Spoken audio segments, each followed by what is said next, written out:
Yuk.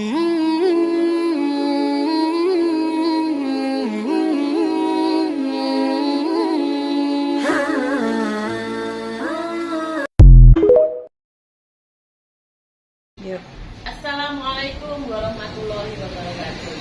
Alhamdulillah wassalatu wassalamu ala rasulillah wa ala alihi wa sahbihi wa mawala amma ba'du.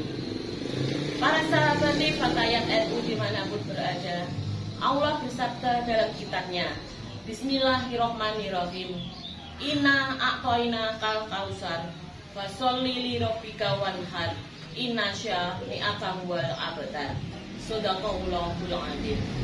Yang artinya, sungguh kami telah memberimu Muhammad nikmat yang banyak, maka laksanakanlah sholat karena Tuhanmu, dan berkurbanlah sebagai ibadah dan mendekatkan diri kepada Allah. Sungguh orang-orang yang membencimu, dialah yang terputus dari rahmat Allah. Para sahabat Fatayat NU yang dirahmati Allah Subhanahu wa Ta'ala, bulan Dzulhijjah merupakan salah satu dari 4 bulan yang mulia, yaitu Ashhurul Hurum. Kemuliaan itu diantaranya terbukti dengan anjuran Nabi Muhammad SAW untuk melaksanakan ibadah sunnah di bulan tersebut. Seperti contoh puasa sunnah, sholat Idul Adha, berkurban, dan melaksanakan ibadah haji. Bahkan ibadah di bulan terakhir tahun Hijriah ini menyimpan keistimewaan sendiri bagi umat Islam yang dapat menunaikannya. Adapun 3 amalan dan keutamaan ibadah sunnah di bulan Dzulhijjah, yaitu yang pertama, ibadah di 10 hari pertama bulan Dzulhijjah. Ini disebutkan oleh Nabi Muhammad SAW lebih mulia daripada jihad fisabilillah. Ibnu Abbas radhiyallahu anhu meriwayatkan, Rasulullah bersabda, "Ma min ayyamin amalat sholih fiha hamba ilallah min hadil ayyam yakni iyamal asyri." Qalu, "Ya Rasulullah, wala jihad fisabilillah?" Qala, "Wala jihad fisabilillah illa rajulun kharija bi nafsihi wa malihi wa lam yarji min dzalika syai'un."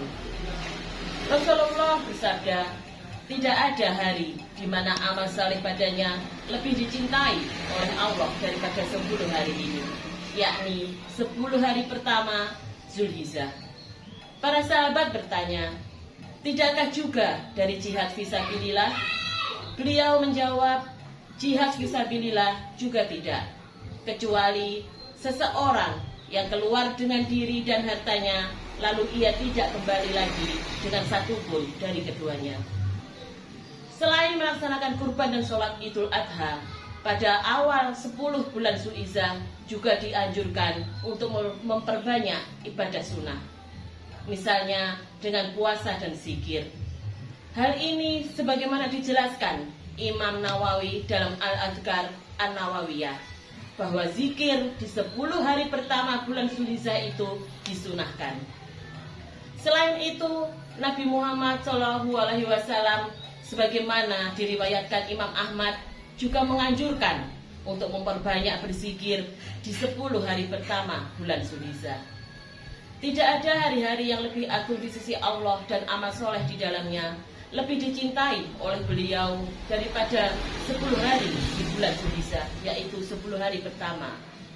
Karenanya perbanyaklah membaca tahlil, takbir, dan tahmid di hari tersebut. Hadis riwayat Ahmad. Oleh karena itulah umat Islam sangat dianjurkan untuk memperbanyak zikir di 10 hari tersebut di bulan Dzulhijjah. Dan yang lebih khususnya lagi yaitu di hari Arafah, yaitu tanggal 9 Dzulhijjah. Selain itu, umat Islam juga dianjurkan untuk ibadah puasa sunnah mulai tanggal 1 sampai 9 Dzulhijjah. Sholat malam di hari-hari tersebut juga memiliki pahala yang lebih besar dari hari-hari biasanya. Disebutkan dalam hadis yang diriwayatkan oleh Imam Tirmizi bahwa puasa sunnah di hari pertama Dzulhijjah pahalanya setara dengan 1 tahun berpuasa sunnah. Sedangkan sholat malam pahalanya setara dengan sholat pada malam Lailatul Qadar. Hadis riwayat At-Tirmidzi. Maka dari itu, tidak ada hari yang lebih Allah sukai untuk beribadah selain 10 hari pertama di bulan Zulhijjah.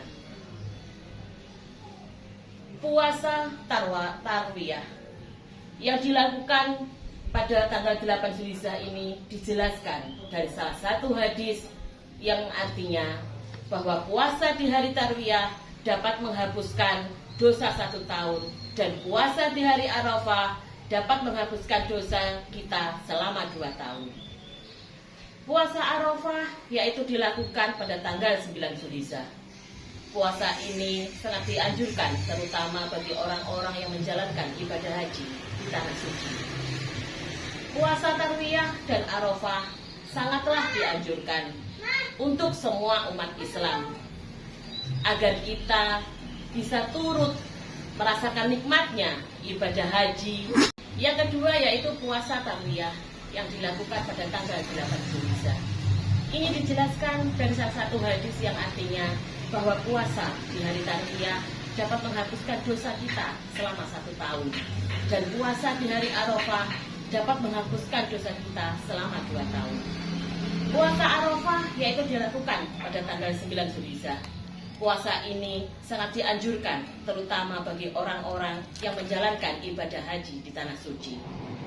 Puasa Tarwiyah dan Arafah sangatlah dianjurkan untuk semua umat Islam agar kita bisa turut merasakan nikmatnya ibadah haji seperti mereka yang sedang menunaikan ibadah haji di tanah suci.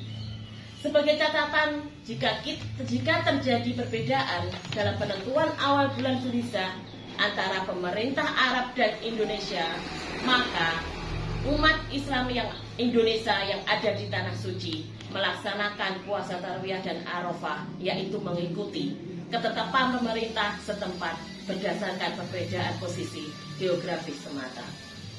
Yang ketiga yaitu berkurban. Berkurban dalam arti menyembelih hewan, yaitu hewan sapi ataupun kambing bagi yang mampu. Udhiyah atau berkurban termasuk salah satu syiar Islam yang agung dan termasuk bentuk ketaatan yang paling utama, karena merupakan salah satu syiar keikhlasan dalam beribadah kepada Allah semata dan realisasi ketundukan pada perintah dan larangannya. Karena setiap muslim yang memiliki kelapangan rezeki, maka hendaklah ia untuk berkorban. Aisyah menuturkan dari Sallallahu Alaihi Wasallam bahwa beliau bersabda, tidak ada suatu amalan yang dikerjakan anak Adam yaitu manusia pada hari raya Idul Adha yang lebih dicintai Allah dari menyembelih hewan. Karena hewan itu akan datang pada hari kiamat dengan tanduk-tanduknya, bulu-bulunya, dan kuku kakinya. Darah hewan itu akan sampai di sisi Allah sebelum menetes ke tanah. Karenanya lapangkanlah jiwamu untuk melakukannya. Hadis Hasan riwayat At-Tirmidzi. Para sahabati Fatayat NU yang dirahmati Allah, demikianlah sedikit pengetahuan tentang bulan Zulhijjah. Semoga kita dapat mengisi bulan Zulhijjah ini dengan amalan yang dicintai Allah dan dicatat sebagai amalan makbulan indallah. Amin amin ya robbal alamin. Wallahul muwaffiq ila aqwamit thoriq. Kami dari Fatayat NU Ranting Ngunut mengucapkan selamat Hari Raya Idul Adha 1444 Hijriah. Wassalamualaikum warahmatullahi wabarakatuh.